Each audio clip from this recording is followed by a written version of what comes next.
ondel-ondel yang lewat depan mobilnya dia, sampai akhirnya yang terjadi kayak gini guys. Jadi kisahnya, cowok ini lagi di jalan, tiba-tiba dia ngeliat ada ondel-ondel ada di depan mobilnya dia.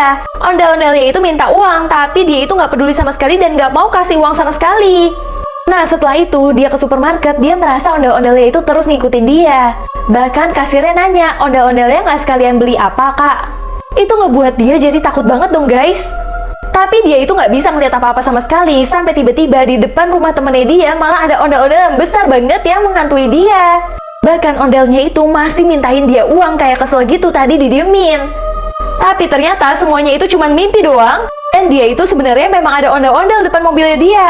Tapi karena mimpi yang super serem itu, akhirnya dia memilih untuk kasih uang ke ondel-ondelnya.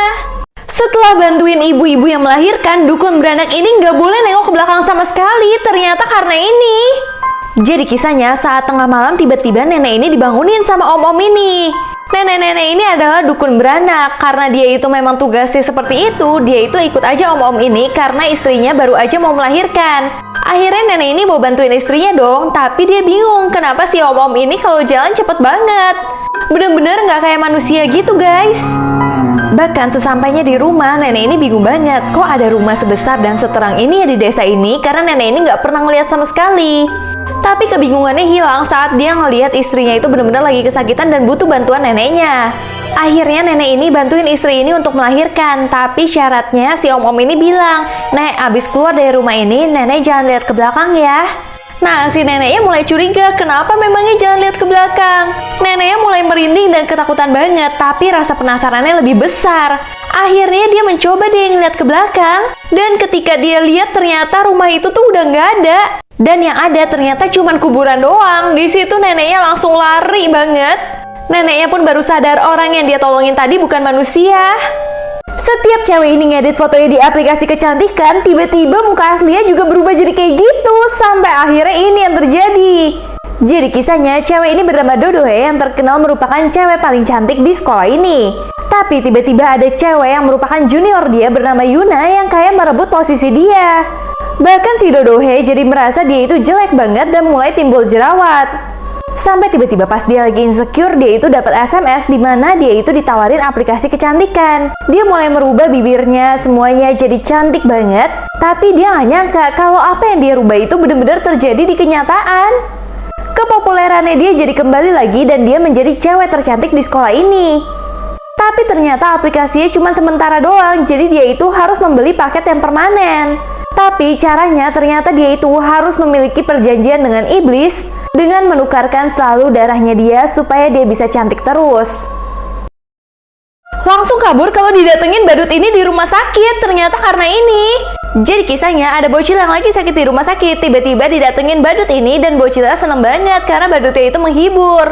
Tapi tiba-tiba anak itu mulai merasakan kesakitan banget saat badutnya itu mulai ngikat-ngikat balon. Ternyata yang diikat bukan balon, tapi tangannya. Terus badutnya langsung kabur. Setiap hari anak ini selalu ke warung untuk ngambil segenggam permen. Ternyata 20 tahun kemudian baru ketahuan rahasianya. Jadi kisahnya, ada anak kecil di kampung yang selalu minta permen dan biasa dia itu nggak bayar. Tukang warungnya selalu kasih dia walaupun nggak tahu apa yang sebenarnya dia lakukan. Sampai tiba-tiba si tukang warung ini bingung, kok anak ini udah mulai nggak ada ya? Nggak ada yang datang lagi untuk ngambil permen tersebut. Sampai tiba-tiba 20 tahun kemudian si tukang warung itu kedatangan cowok yang ganteng banget. Ternyata cowok itu adalah bocil yang dulu pernah ada di warungnya dia. Akhirnya bapak ini mulai tanya, kenapa sih dulu kamu suka ngambilin permen dan kamu tiba-tiba menghilang? Ternyata bocil itu ngambil permen setiap hari karena cuma permen doang yang bisa membuat ibunya bahagia saat ibunya sedang sekarat. Jadi bocil ini ingin membahagiakan ibunya setiap hari di hari-hari terakhir ibunya ini. Dan ketika ibunya meninggal, bocil ini harus pergi dari kampung dan mencari kerja ke kota. Dan sekarang dia kembali untuk membalaskan kebaikan dari bapak warung. Jangan nekat pesen nasi goreng pakai telur ceplok di warung ini, kalau enggak kalian bakal nyesel banget sih guys. Jadi kisahnya di sini ada seorang pria yang kelaparan tengah malam. Tiba-tiba dia ngeliat ada warung nasi goreng dan dia pikir kalau misalkan dia mau ke situ dulu nih guys. Tetapi sesampainya di sana dia merasa tukang nasi gorengnya itu bener-bener aneh banget. Tapi karena dia udah lapar banget, dia pesan aja nasi goreng pakai telur ceplok. Dan pas dia makan nasi gorengnya ternyata enak banget. Dia nggak pernah makan nasi goreng seenak ini. Akhirnya dia bungkus satu nasi goreng lagi untuk dia bawa pulang. Sesampainya di rumah dia lihat koran, ternyata ada berita kalau misalkan hati-hati karena ada mayat yang jual nasi goreng.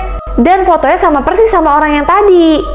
Dan ternyata nasi yang dia bungkus bawa pulang, ternyata isinya ulat dan belatung semua.